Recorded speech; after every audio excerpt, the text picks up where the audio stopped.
சீனாவில் HMPV என்று அழைக்கப்படும் ஹியூமன் மெட்டாநியூமோ எனும் வைரஸின் தொற்றால் மக்களிடையே பெரும் அச்சம் ஏற்பட்டுள்ளது. சீனாவில் உள்ள மருத்துவமனைகளில் மக்கள் முக கவசம் அணிந்து செல்வது போன்ற புகைப்படங்கள் மற்றும் வீடியோக்கள் சமூக ஊடகங்களில் வெளியாகி குறித்த வைரஸ் தொற்றின் பாதிப்பு அதிகரித்து வருவதாக பல பதிவுகளை காணக்கூடியதாக உள்ளது.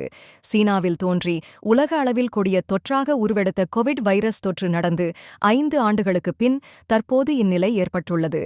கோவிட் தொற்றால் உலகம் முழுவதும் 70 இலட்சம் பேர் உயிரிழந்ததாக தரவுகள் கூறுகின்றன. தற்போது சீன சுகாதாரத்துறை அதிகாரிகளின் கருத்தின்படி 14 வயது மற்றும் அதற்கு குறைவான வயதில் இருப்பவர்களிடம் இந்த HMPV வைரஸ் தொற்றின் எண்ணிக்கை அதிகரித்து வருவதாக கூறப்படுகின்றது.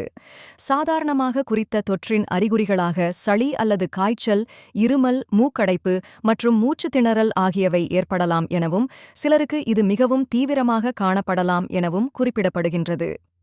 அமெரிக்காவில் உள்ள நோய் கட்டுப்பாடு மற்றும் தடுப்பு மையத்தின் தரவுகளின்படி இந்த வைரஸ் முதலில் 2001 கண்டறியப்பட்டது என குறிப்பிடப்படுகின்றது. ஆனால் நிபுணர்களின் கூற்றின்படி இந்த வைரஸ் பல தசாப்தங்களுக்கு முன்பே தோன்றியிருக்கலாம் என்று கூறப்படுகின்றது. இந்த வைரஸ் அனைத்து வயதினருக்கும் மூச்சுக்குழாய் அலர்ச்சி அல்லது நிமோனியா போன்ற சுவாச நோய்களை ஏற்படுத்தலாம் என்றும், குழந்தைகள், முதியவர்கள் மற்றும் நோய் எதிர்ப்பு சக்தி பலவீனமாக உள்ளவர்களுக்கு தீவிரமாக இருக்கும் எனவும் அமெரிக்காவில் உள்ள நோய் கட்டுப்பாடுகள் மற்றும் தடுப்பு மையம் தெரிவித்துள்ளது. குறித்த வைரஸ் 3 முதல் 6 நாட்கள் வரை உயிருடன் இருக்கும் எனவும், தொற்று எவ்வளவு வீரியம் மிக்கது என்பதை பொறுத்து குறைந்த அல்லது அதிக நாட்களுக்கு நோய் பாதிப்பு இருக்கும் எனவும் கூறப்பட்டுள்ளது.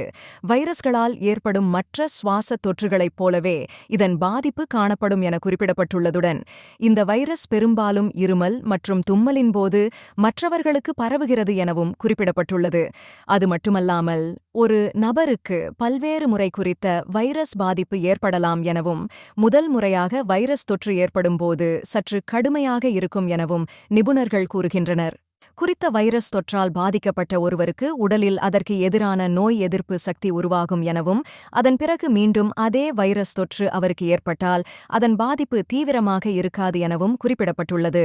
கைகளை அடிக்கடி கழுவுதல், நெரிசல் மிகுந்த இடங்களில் முகக்கவசம் அணிதல், நோய் அறிகுறிகள் இருந்தால் உடனடியாக வைத்தியரை நாடுதல் போன்ற தற்காப்பு நடவடிக்கைகளின் மூலம் குறித்த வைரஸ் தொற்றில் இருந்து பாதுகாத்துக் கொள்ளலாம் எனவும், இந்த வைரஸ் தொற்று கட்டுப்படுத்தக்கூடியது என்பதால் மக்கள் பீதி அடைய தேவையில்லை எனவும் சுகாதார அதிகாரிகள் தெரிவித்துள்ளனர்.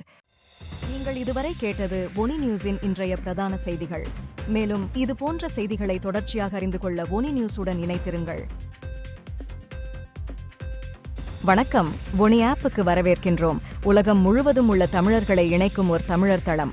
உங்களுக்கு அருகில் நடைபெறும் கலாச்சார நிகழ்வுகளை காணவும், உலகெங்கிலும் உள்ள தமிழ் மக்களுடன் உங்கள் நெட்வொர்க்கை விரிவாக்கவும், தமிழ் கலாச்சாரத்தின் பரந்த மரபுகளை அறிந்து கொள்வதுடன், செய்திகள், அருகில் உள்ள வியாபார நிலையங்கள், நாணய மாற்று வீதங்கள் மற்றும் உலகம் முழுவதும் உள்ள தமிழர்களை ஒன்றிணைக்கும் வகையில் பல்வேறு அம்சங்கள் உள்ளன. இது நமது அற்புதமான வரலாற்றையும் கலாச்சாரத்தையும் கொண்டாட ஒரு இனிமையான இடமாக இருக்கும். இப்போதே ஒனி ஆப்பை பிளே ஸ்டோர் அல்லது அப் ஸ்டோரில் டவுன்லோட் செய்யுங்கள்.